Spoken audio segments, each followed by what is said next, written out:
Good morning, students. In the previous video, I have discussed the chapter and exercise and MCQ question of chapter rational number. So, proceeding to the next chapter, that is exponent. Today, I will discuss the MCQ questions of chapter exponent. तो starting के जो initial question है, जो MCQ questions, आपके पास reciprocal और multiplicative inverse निकालना है. ये तो इजी क्वेश्चन है. आपको मल्टीप्लिकेटिव इन्वर्स के बारे में बताए थे पिछले वीडियो में कि एक ऐसा नंबर से आपको मल्टीप्लाई करना है so that the product is 1. ठीक, तो 10 टू पावर माइनस 100 का मल्टीप्लिकेटिव इन्वर्स क्या होगा? ये एक्चुअली है क्या? ये 1/10 टू पावर 100 है. ठीक है, पावर में नेगेटिव साइन है, ये 1/10 टू पावर 100 है. इसमें आप क्या मल्टीप्लाई कीजिएगा कि आपका फाइनल आंसर 1 आ जाए. तो इसमें मल्टीप्लाई कैसे कर रहे हैं? इसमें मल्टीप्लाई अगर हम 10 टू पावर 100 से कर दे, 1/10 टू पावर 100, इसमें 10 टू पावर 100 से मल्टीप्लाई कर दे, ये कट के आपका 1 आ जाएगा. That means 10 to power 100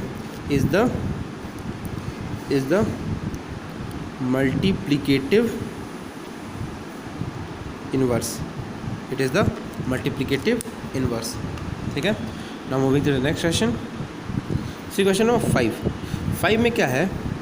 this big bracket, curly bracket, small bracket, यहाँ -3, फिर आपका 2, -1, यहाँ पे -2. ठीक है. ये a to the power m to the power n raise to power o के फॉर्म में है. इसका क्या फॉर्मूला हो जाता है? a to power m into n into o. तो -3 टू द पावर, ये तीनों पावर मल्टीप्लाई हो जाएगा.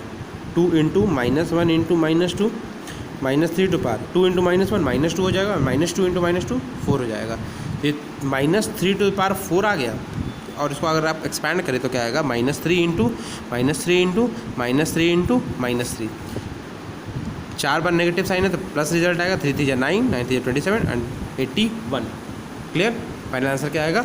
+81. This one is quite easy. 1/3, 1/7, 1/8 आप कर सकते हो. Question number 6, 3 to power -1 plus 7 to power -1 plus 8 to power -1 है. इसको हम क्या लिख सकते हैं? 1/3 प्लस 1/7 प्लस 1/8. अब इसको तो सिंपल ऐड करना है, ये तो आप एडिशन कर ही सकते हो. Now next question, question number 8 में क्या है? Question number 8 is x to power a minus B into X to power b minus C into X to power c minus A. अब एक बात देखो, ये जो तीनों नंबर्स हैं, तीनों नंबर का बेस क्या है? सेम है. बेस सेम है और बीच में मल्टीप्लाई का साइन है. अगर बेस सेम होता है और बीच में मल्टीप्लाई का साइन होता है तो क्या होता है? You just simply add the power. अगर बेस सेम है, बीच में मल्टीप्लाई का साइन है, तो आप क्या करते हो? सिंपली पार को ऐड कर देते हो. बेस सेम है, बीच में मल्टीप्लाई का साइन, पार तीनों ऐड हो जाएगा. a minus B plus b minus C plus c minus A, ये तीनों पार ऐड हो गया. एक्स टू पार, इसको क्या लिखेंगे? a minus B plus b minus C plus c minus A.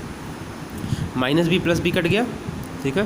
Plus से माइनस ए कट गया, plus c minus c cut गया. मतलब पार में क्या बचा? 19 0 इज नथिंग इज, मतलब 0 बचा. And x to power 0 is 1. Anything to power 0 का वैल्यू कितना आता है? आपका वैल्यू आएगा आपका 1. ठीक है. नेक्स्ट क्वेश्चन, क्वेश्चन नंबर 9 में क्या है आपका? 2 to power x minus 1 is equal to 1/8. 2 raise to power x minus 1 is equal to 1/8. इसको लिख सकते हैं 2 power x minus 1 is equal to 1/2 to the power 3. 1/2 to the power 3. और you can write 2 to power x minus 1 is equal to 2 to the power -3. 1/3 है, 2 power 3 है, ऊपर जाके 2 the power -3 हो जाएगा. अब ये देखो, दोनों इक्वल टू है, बीच में इक्वल टू है बीच में, तो लेफ्ट हैंड साइड का टर्म और राइट हैंड साइड का टर्म दोनों बराबर होगा. लेफ्ट हैंड साइड और राइट हैंड साइड दोनों बराबर. और लेफ्ट हैंड साइड और राइट हैंड साइड में दोनों में क्या है? बेस है और पार है. यही दोनों चीज़ें इक्वल होगा. अगर LHS RHS दोनों को इक्वल करना है तो बेस भी इक्वल होगा, पार भी इक्वल होगा. बेस तो आपको इक्वल दिखा कि दोनों में बेस 2 है, पार भी इक्वल होगा. पार इक्वल होगा, x माइनस 1 -3 के बराबर होगा. ठीक है. x का वैल्यू कितना आएगा? -3, और ये -1 उधर जाके क्या हो गया? +1. तो x का वैल्यू कितना आ गया आपका? x is equal to -2. Clear? Now moving to the next question, question number 10 में क्या है? a/b to the power x minus 1 is equal to b by A to the power x minus 3। आपको x का value निकालना है, x का value निकालना है। तो ये a by b to the power x minus 1 है, इसको हम लिख सकते हैं, इस RHS को a by b to the power minus x minus 3। हम इसको रिवर्स कर दिए, रेसिप्रोकेट कर दिए और बाहर माइनस साइन लगा दिए। होता है ना 1/, अगर आपका लिखा हुआ है 3/5 है, 3/5 टू पावर 2 है, आप इसको क्या लिख सकते हो 5/3 टू द पावर माइनस 2 लिखते हो। माइनस पार रहता है तभी ना आप उसको रेसिप्रोकल कर देते हो, माइनस पार होता है तो आप रेसिप्रोकल कर सकते हो। 5/3 टू पावर माइनस 2 रेसिप्रोकल कर सकते हैं, माइनस पार है तो 3/5 टू पावर 2। तो नेगेटिव साइन है तो उसको रेसिप्रोकल को पॉजिटिव बना सकते हैं, पॉजिटिव है तो रेसिप्रोकल करके उसको हम नेगेटिव बना सकते हैं। ठीक है, 5b बाई ए था तो हम क्या किए a बाई बी कर दिए। ठीक है, और क्या कर दिए माइनस साइन लगा दिए। अब देखो बीच में इक्वल टू का साइन, इक्वल टू है तो लेफ्ट हैंड साइड और राइट हैंड साइड का दोनों वैल्यू बराबर, LHS RHS को दोनों बराबर करना होगा।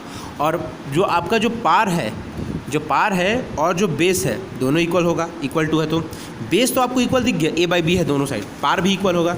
एक साइड का पार है x माइनस 1 और दूसरे साइड का पार क्या है माइनस ऑफ x माइनस 3। ठीक है, x माइनस 1 इधर का equal to minus x plus 3। ठीक है, x को एक साइड लाइए, x माइनस एक्स इधर आके क्या हो गया प्लस एक्स हो गया, एंड 3 ये माइनस 1 उधर जाके हो गया plus 1। x plus x that is 2x and 3 plus 1 is 4। x का वैल्यू कितना आया 4/2 दैट इज़ 2। x का वैल्यू कितना आ गया आपका 2 आ गया। ठीक है, 11 कर लीजिएगा, ये इजी है। 0.6 टू पावर 0 इज़ 1। ठीक है, सिंपल इसको मल्टीप्लाई करना है। ये आपका 3/2 to power minus 3 power minus 1 है, इसको 2/3 टू पावर 3/3 लिख दीजिएगा। सिंपल यहाँ भी आपको रेसिप्रोकल करना पड़ेगा। This question you solve on your own. Now question number 12 देखिएगा, ये थोड़ा ट्रिकी है। 12 में क्या दिया हुआ है 1/1 plus a to the power n minus m। ठीक है, इसको हम लिख सकते हैं। अब ये क्वेश्चन और क्या जोड़ा हुआ है 1/1 plus a to power m minus n। हम इसको अलग सॉल्व करते हैं, इसको अलग सॉल्व करते हैं और दोनों को लास्ट में ऐड कर देंगे। एक साथ सॉल्व करेंगे आप कंफ्यूज हो जाइएगा। हम इसको ऐसे लिख सकते हैं 1/1 plus a to the power n by a to the power m। तभी तो माइनस में रहा आया है, अगर डिवीजन रहा है तभी तो यह माइनस बना है। ठीक है, 1/ जहाँ 1 है a to the power m और 1 का एलसीएम होगा a to the power m। ठीक है, a to power 1 a to power m और 1 का LCM a to power m आया। a to the power m और 1 डिवाइड हुआ, a to the power m और 1 डिवाइड हुआ तो 1 a टू पावर 1 m आएगा। और तो यहाँ पे क्या हो जाएगा a टू पावर m। ये जो आपका एलसीएम आया है, LCM a to the power m और 1 डिवाइड होगा तो क्या आएगा, पहले डिवीजन होगा तो a to power 1 a to the power m आएगा। और a to the power m अगर 1 से मल्टीप्लाई होता है तो फिर क्या आएगा a to the power m plus a to the power m और ये एलसीएम डिवाइड हुआ 1 आएगा। और 1 को मल्टीप्लाई की a टू पावर n से तो क्या आया a to the power n। ठीक है, मतलब ऐसे लिखा हुआ है 1 plus 1 divided by a to the power m plus a to the power n by a to the power m। ये ऐसे है। और क्या लिखा हुआ है 1 into a to the power m by a to power m plus a to the power n है।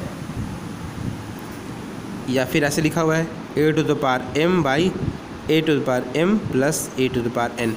हम एक पार्ट को सॉल्व करके आगे ले आए। ठीक है, n माइनस m था, हम क्या किए a to the power n divided by a to the power m। ठीक है, इन दोनों का एलसीएम ली a to the power m आया। यहाँ पे क्या है a to the power m plus a to the power n।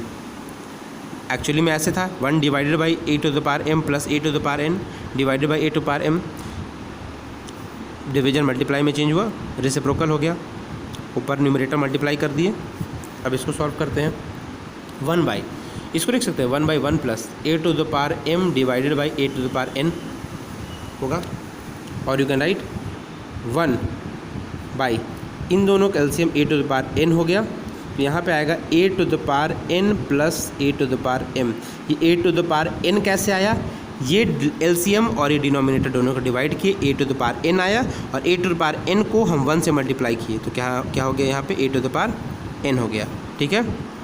और यहाँ पे A to the power N और A to the power N divide हुआ 1 आया, 1 और A to the power M multiply हो गया, यहाँ पे A to the power M आ गया प्लस 1 डिवाइडेड बाई, ये ऐसे लिखा हुआ है A to the power N divided plus A to the power M by A to the power M. इसको मल्टीप्लाई कर सकते हैं, मल्टीप्लाई करेंगे तो रेसिप्रोकल हो गया A to the power N plus A to the power M, और you can write A to the power N by A to the power N plus A to the power M, multiply कर दिए। अब एक बात देखो कि यहाँ जो रेसिप्रोकल डिनोमिनेटर है दोनों का, दोनों टर्म्स का जो डिनोमिनेटर वो सेम है, दोनों टर्म्स का अगर डिनोमिनेटर सेम है तो एलसीएम एक ही आएगा A to power M plus A to power N, LCM वही आया। अब ये एलसीएम और ये डिनोमिनेटर को डिवाइड किए 1 आया, 1 जो आया है वो ए टू द पावर एम से मल्टीप्लाई किए तो क्या हो जाएगा ए टू पावर एम हो जाएगा plus A to power M plus A to the power N, और यहाँ भी वही चीज़ है, दोनों को डिवाइड किए 1 आया, 1 को ए टू पावर एन से डिवाइड किए तो क्या हो जाएगा ए टू पावर एन हो जाएगा। न्यूमरेटर और डिनोमिनेटर में दोनों एक ही चीज़, दोनों को काट के हम लिख सकते हैं 1, तो 1 इज़ द फाइनल आंसर, ठीक है। Now let's discuss one more question, question number 13 में क्या दिया हुआ है कि if a to the power 2x plus 2 is equal to 1, आपको x का वैल्यू निकालना है, ठीक है। तो एक बार बताओ ए टू पावर 2x प्लस 2 है, 1 कैसे आया होगा? ए टू पावर 0 लिख सकते हैं with the same base, equal to है तो with the same base a to power 0 1 आया होगा, ठीक। अब एक यहाँ चीज़ इक्वल टू का साइन बीच में, इक्वल टू बीच में है तो लेफ्ट हैंड साइड और राइट हैंड साइड का दोनों का वैल्यू बराबर, लेफ्ट हैंड साइड में बेस दोनों का बेस बराबर है तो दोनों का पार भी सेम होगा, 2x प्लस 2 और 0 दोनों सेम हो जाएगा, दोनों बराबर हो जाएगा। और you can write 2x is equal to -2, x का वैल्यू कितना आएगा -2/2, -2/2, इन दोनों को काट के हम लिख सकते हैं -1, x का वैल्यू कितना आया -1 आया, क्लियर। x का वैल्यू कितना आया आपका -1। I hope this video will help you in solving the MCQ questions of your chapter exponent and the chapter end exercise। ये जो chapter end exercise है आप इसको भी बनाइएगा, clear। This exercise will help in your revision, okay। Thank you।